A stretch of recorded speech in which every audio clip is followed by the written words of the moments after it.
Bon, salut à tous, on est samedi soir là, j'ai pas eu le temps tout simplement de vous préparer une vidéo, donc ce dimanche matin je vais vous faire un peu un résumé, ça va être sous forme vidéo courte un peu plus développée, donc absolument pas 5 minutes à moi cette semaine, donc il y a eu beaucoup de brebis qui ont agnolé, aujourd'hui il reste 30-35 brebis agnolées, donc le gros est passé, donc j'ai passé ma semaine à l'agnolage. De jour comme de nuit, il y avait des agneaux, donc il a fallu s'occuper de tout ce beau monde. Bon, maintenant ça va se tasser. Semaine prochaine, ça va se tasser. Sinon, également, énormément de commentaires pour savoir si j'avais eu des orages. Donc, oui, il passait des orages de 60 à 70 mm, je le sais plus de tête. Ça dépend un peu aussi des communes, mais dans ces eaux-là.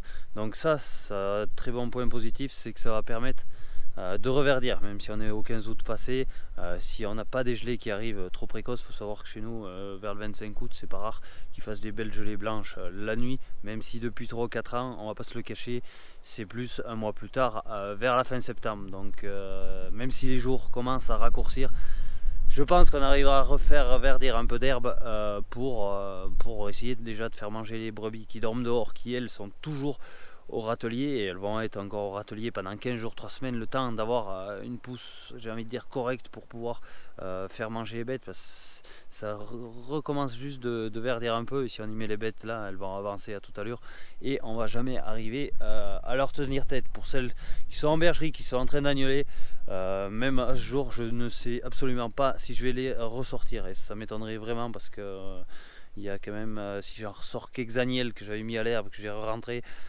si j'arrive à en passer 300 dehors sur les parcelles, ça sera déjà pas trop mal. Mais l'intégralité du troupeau dehors jusqu'au 15 novembre, à partir du 15 septembre, j'y crois pas du tout. Il faudra vraiment qu'ils se remettent à pleuvoir. Mais même s'il a fait 60 mm en plusieurs jours, ça a quand même eu du positif. C'est que c'est moins brûlé, mais on partait vraiment de loin. Donc tout était absolument cramé. Donc là, on est sur de la prairie naturelle, elles sont venues y faire un saut juste avant les orages pour nettoyer tout ça. Vous verrez ça en vidéo. Je crois pas qu'elle est sortie celle-là d'ailleurs.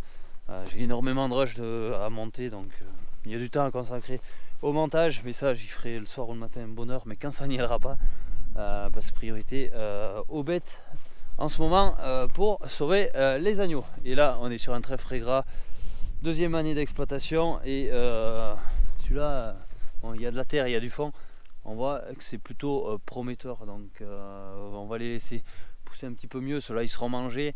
Ensuite il y a des parcelles loin qui ont reçu plus d'orage et qui aujourd'hui, j'ai envie de me dire, sous 15 jours on pourrait y amener les bêtes, sauf que plus ça va, plus il y a des attaques de prédateurs, à savoir les loups, non loin de chez moi.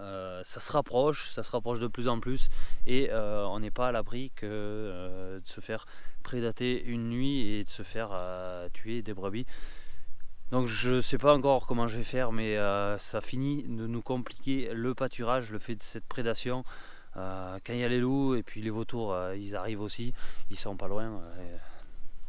Enfin, dans un rayon de 20 km, les vautours de temps en temps, ils sont là, on va pas se le cacher. Donc voilà, on fait avec la météo, les prédateurs. C'est clair que c'est compliqué. Bon, déjà, il a plu. Quand il y aura de l'herbe, et s'il y a trop d'herbe, on arrivera à la récolter, vous inquiétez pas, un coup de faucheuse et des papillotes, on en sera maître avec le matériel qu'il y a aujourd'hui. 2 ou 3 jours de beau, on va l'enlever l'herbe, c'est pas un souci. Mais bon, les prédateurs, on va pas l'enlever comme ça.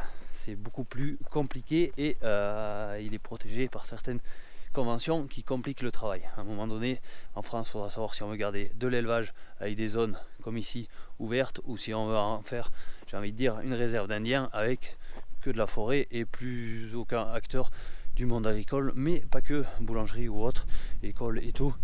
Après, on n'en parle plus, c'est fini, c'est un territoire qui est bouché.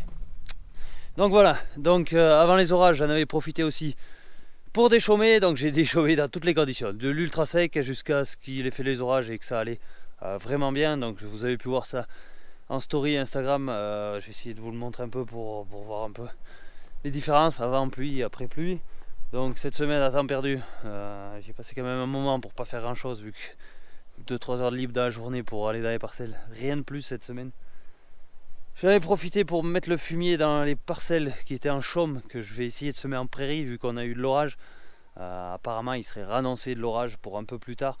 Donc on va essayer de capter du semis de prairie. Mais bon, faut garder espoir. Je pense qu'avec l'eau qu'il a fait, et si on a quelques orages sur du terrain travaillé, il n'y a pas de souci, on va arriver à faire lever les graines. Maintenant, on n'est pas à l'abri qu'il nous fasse un mois de septembre comme un mois de juillet ou jusqu'au 15 août, quoi. Faut s'attendre à tout. Le changement, même si j'aime pas ce terme, climatique est en marche. Enfin, plutôt les époques de sec ou de pluie sont pas en alternance. On a bien vu l'an dernier, pas moyen de travailler parce qu'il pleuvait trop. Cette année, le travail fait 3 fois plus vite parce que il a jamais plu et qu'il n'y a absolument rien. Donc voilà un peu le tour que je peux vous faire cette semaine.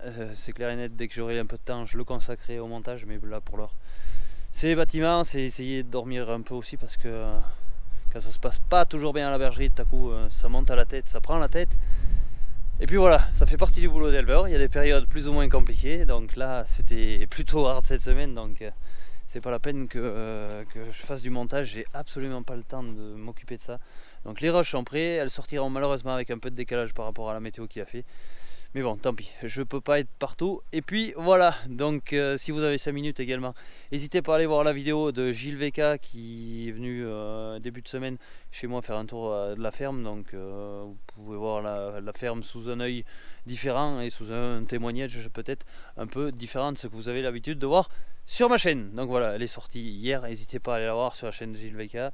Et puis voilà, moi si vous n'êtes pas encore abonné et si les vidéos te plaisent, n'hésite pas à t'abonner. Les commentaires c'est pareil, je sais pas quand je vais pouvoir vous répondre parce que le temps de monter les vidéos, le temps de répondre aux commentaires, j'en ai pour 15 jours, j'ai envie de dire. J'ai 3-4 vidéos que j'ai pas pris le temps de répondre aux commentaires. J'en suis vraiment désolé, mais je peux pas être partout. Ferme, vie de famille et autres. Donc voilà, allez, moi je vous laisse, je vais retourner en bergerie, descendre le 6910 qui était au tas de fumier, et puis voilà, allez, ciao, bye bye.